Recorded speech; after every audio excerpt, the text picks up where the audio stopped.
Furniture making is a fun activity to do, no matter what your skill levels are.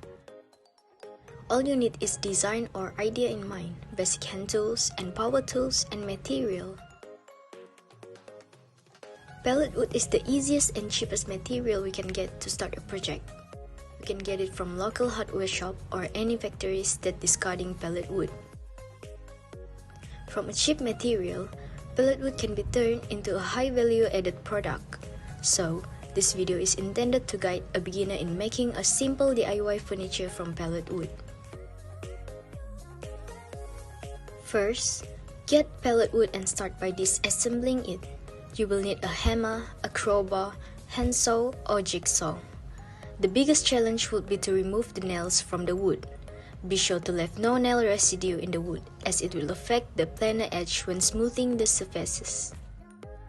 Next is to smoothen the surfaces of the wood. It can be done using hand planer, thicknesser planer, or the simplest one is sandpaper. Using this sander would be helpful. After smoothing the surfaces, it is better to squaring the edges of the wood to get an even material. This can be done using jointer machine or hand planer. Then come the assembling process. It will be very helpful if the design idea has been transferred into sketches, or better, CAD drawing, to understand the components that need to be assembled.